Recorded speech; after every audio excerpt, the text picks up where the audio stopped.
Hands Off My Podcast is a proud member of Darkcast Network, where the light shines brightest on our indie podcasts. Hola, my beautiful humans.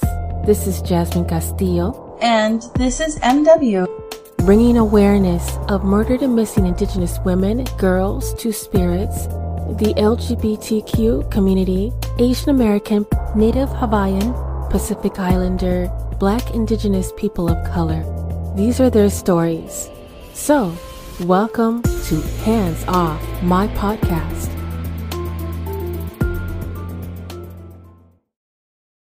It's been 3 years since 34-year-old Matthew J. Broncho of Fort Hall mysteriously disappeared, and his grieving family members are desperate for word from anyone who may have seen or had contact with him. Broncho disappeared in Fort Hall, Idaho, on March 20th, 2019. He has never been heard from again. He disappeared with his dog, a red Dachshund named Afa. This is Matthew's story.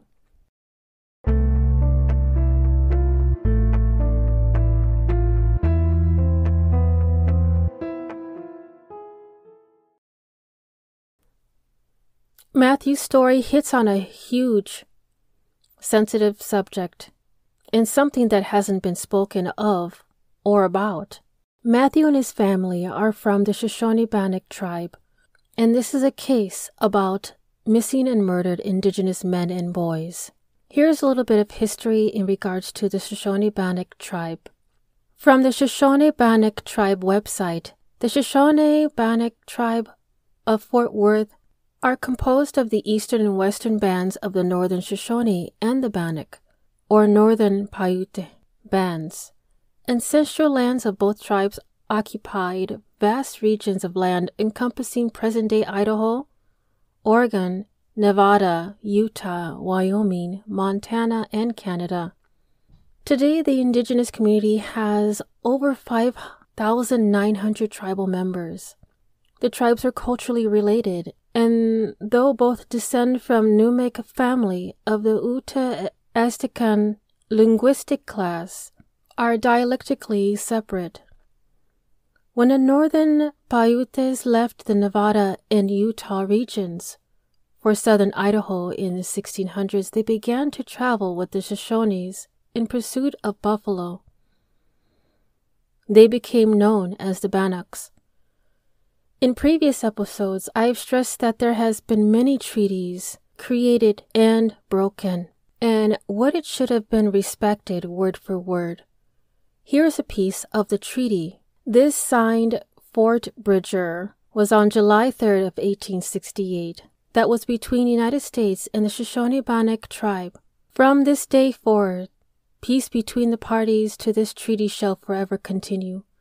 The government of the United States desires peace, and it honors its hereby pledge to keep it. The Indians desire peace, and they hereby pledge their honor to maintain it.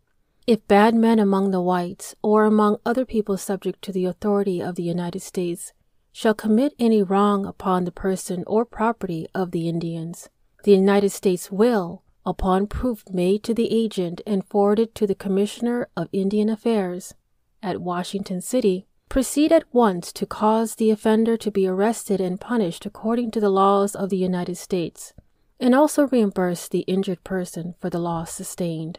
This 154-year-old treaty displays Shoshone and Bannock from their land as that Shoshone and Bannock tribal members should be allowed to hunt, fish, and gather inside Yellowstone National Park, which is now considered southern Wyoming. This treaty granted the Shoshone and Bannock native people the right to hunt on the unoccupied lands of the United States. Yet, today, with a few exceptions, hunting isn't allowed by tribal members or anyone else in Yellowstone. The federal government never upheld its end of this deal.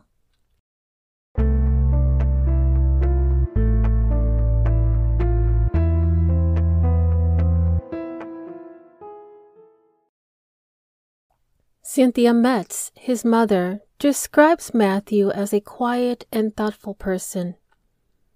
a very intelligent young man who was planning on returning to college to work on his master's degree. Matt attended Idaho State University, receiving a Bachelor of Science degree in 2008. At the age of 34, majored in political science with an emphasis in environmental and federal Indian law economics. During college, Matt interned for the Shoshone-Bannock Agricultural Resource Management Program, where he was promoted to manager soon after graduation. He helped the tribe with various agricultural and environmental programs throughout his career and served on the Shoshone-Bannock School Board. Matt had moved back into his mom's home on the Fort Hall Reservation in Idaho in 2018, following a breakup with his girlfriend. On March 19, 2019, Matt told her that he planned to resign from his job at the tribe's commodity program, a position he wasn't satisfied with. They talked about his future education plans. Then he told Cynthia that he was going into town for some errands. He picked up his dog, a Dachshund named Afa, and walked out the door.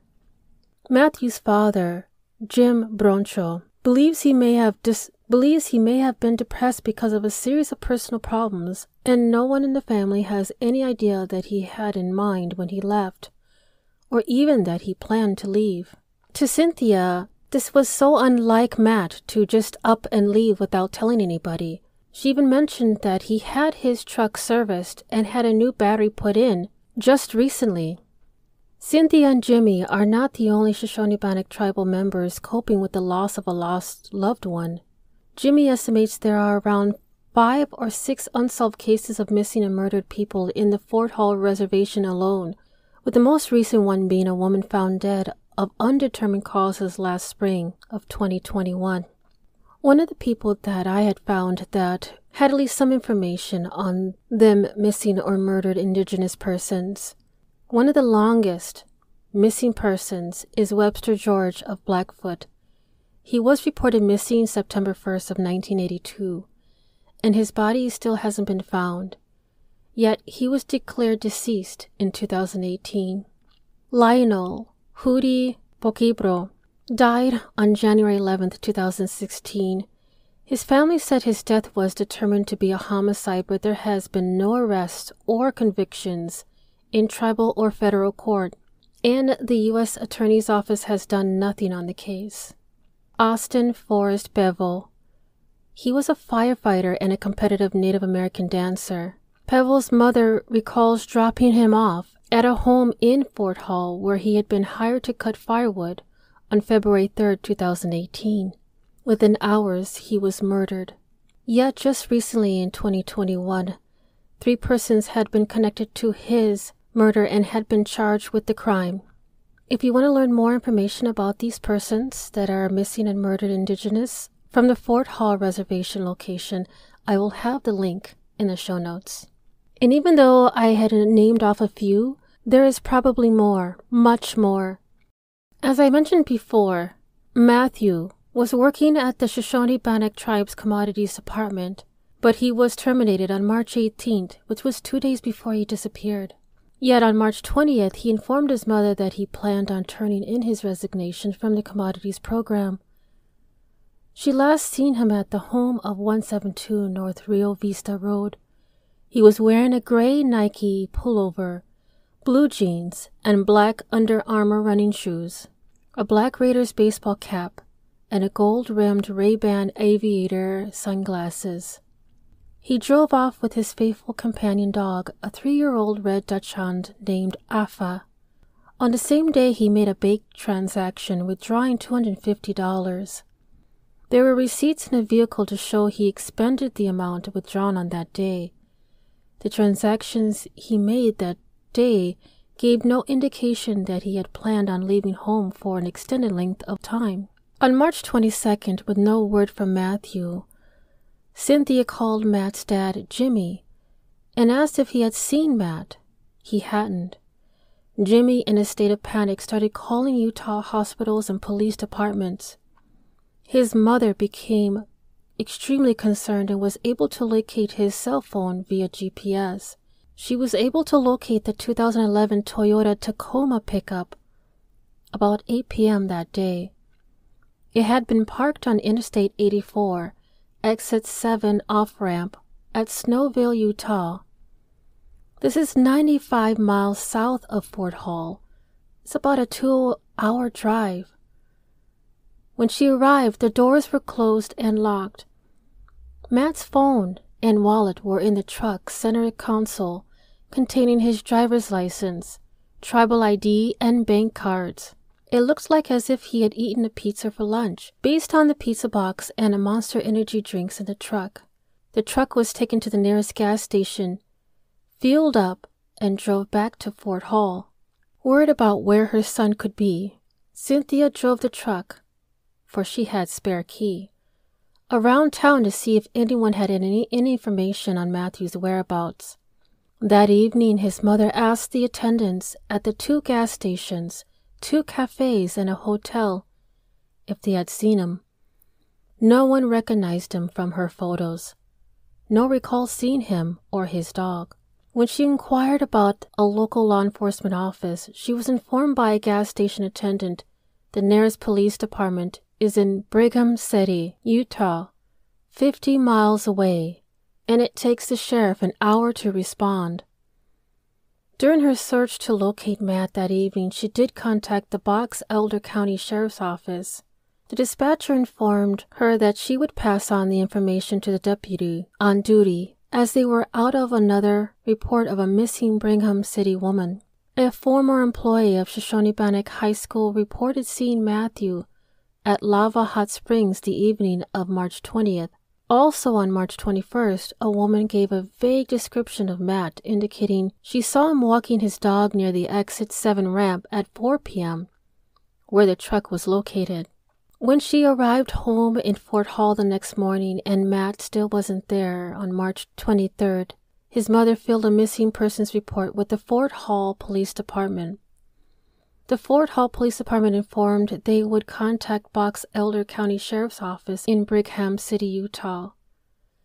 Family and friends began their own search on March 24th, returning to Snowville, Utah. Cynthia, along with Jimmy and other family members, began searching Snowville for any signs of Matt.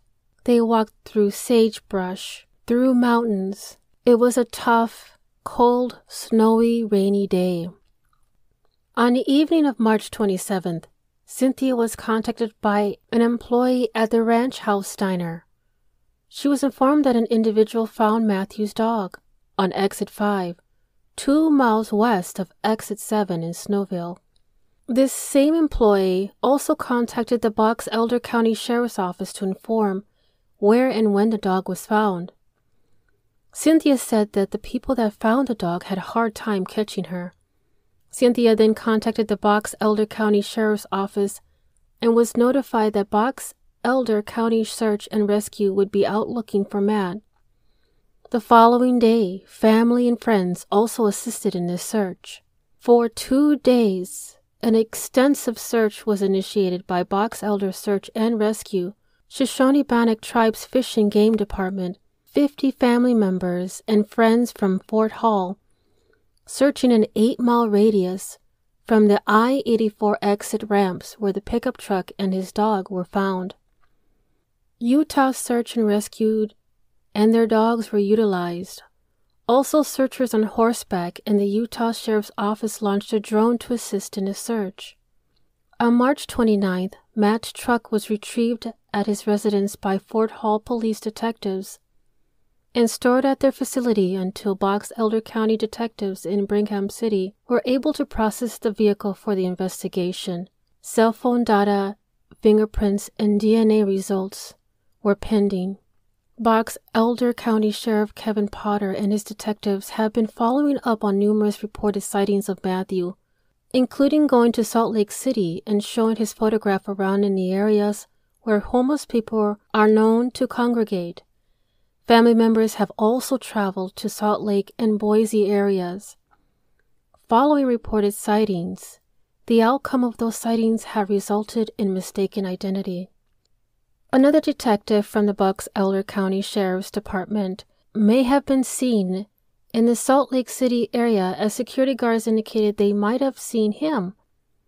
a director of public safety for the Confederated Tribes of Colville Reservation, had hosted a discussion around bridging the relationship between agencies and tribes, as many call for cross-deputization of tribal and local police officers so cases are examined sooner.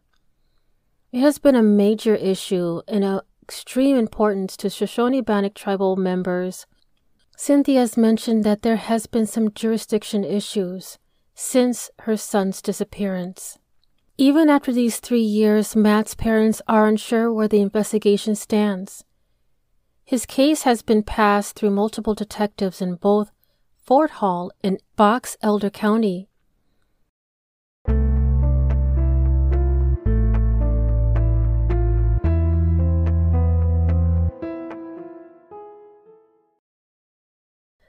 When it comes to MMIMB, which is an acronym for Missing and Murdered Indigenous Men and Boys, thousands of American Indian and Alaska Natives, men and boys who are missing or murdered in the U.S., capture little media attention in the shadow of a greater campaign seeking justice for missing and murdered Indigenous women. The acronym is MMIW. I have mentioned this a couple times in previous episodes, and this is imperative campaign as well. However, our men and boys are missing and murdered in a way higher in numbers. Men are murdered and missing more than women. In the media, it has been a case of gender stereotypes. Women are perceived as more vulnerable versus men being able to take care of themselves. In some instances, because men commit most of the violence crimes against women, families and law enforcement fail to recognize that men, too, are vulnerable. However, law enforcement will write it off as, they'll be back. Or a medical examiner may note the cause of death as an overdose or alcohol-related for both men and women. Even goes to the lengths of misclassifying their race as white, especially if the victim is of mixed race. Yet several federal agencies collect homicide data, but reporting is mostly voluntary. Federal law requires police to report all missing juveniles to the FBI's National Crime Information Center, but not adults. Identified in 2019, only 47 tribes have access to NCIC. Matt's disappearance opened Jimmy Broncho's eyes to how big the issue of missing and murdered Indigenous people really are.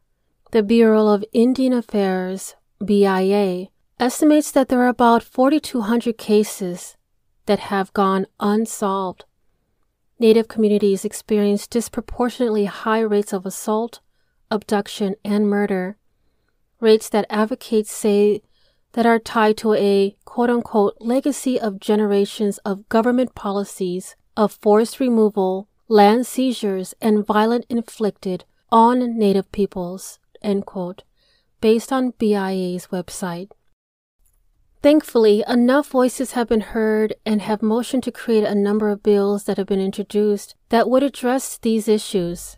The Savannahs Act would improve tribal access to national databases and require the Department of Justice to develop a national guidelines for handling missing and murdered Native Americans and report statistics annually to the Congress.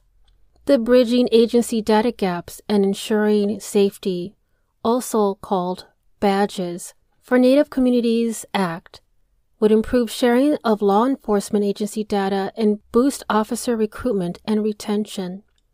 The Not Invisible Act of 2019, which will require the Department of Justice to allocate more resources towards missing and murdered Native Americans based on input from local, tribal, and federal leaders, and also introducing amendments to the Violence Against Women's Act.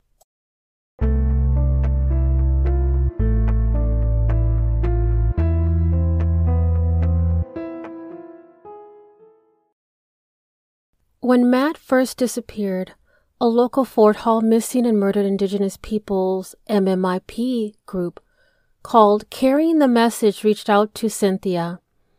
The group helped organize a prayer walk and run for Matt in June of 2019, The group have helped organize a prayer walk and run. In 2020, which was the second anniversary of Matt's disappearance, the group held a balloon release to bring awareness to the MMIP crisis. Just recently this year, Cynthia and Jimmy attended a vigil and prayer walk for Matt on March 18th and 19th in Fort Hall. And while Cynthia and Jimmy continue raising awareness for their son Matt, they feel that the law enforcement has stopped prioritizing their son's case. Matt's parents even approached the Shoshone-Bannock tribe's tribal council to encourage them to continue working on the case, and they have been given many excuses as being short-staffed or they couldn't talk about it at the moment. Constant stonewalling is even being done on the reservation side. Even when the Fort Hall criminal investigator wasn't able to speak with Native News Online for an interview due to tribal restrictions regarding talking to the press about Matt's disappearance.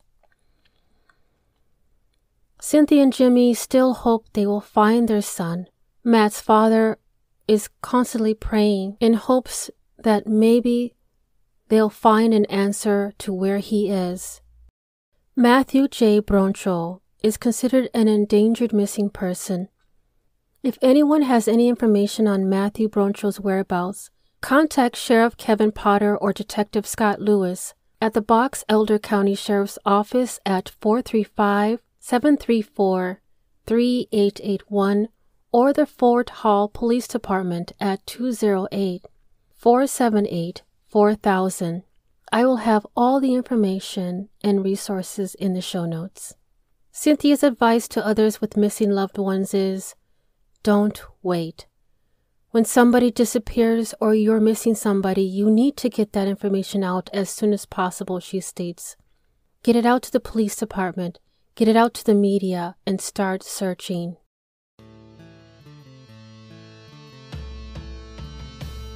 Thank you for listening to Hands Off My Podcast. If you are enjoying the podcast and you'd like to support the mission, I do have a Patreon membership that will help the cause and bring more detail on cases and stories from the people of color community. If you yourself has a lost loved one or a story suggestion, please don't hesitate to contact me at email handsoffmypodcast@gmail.com.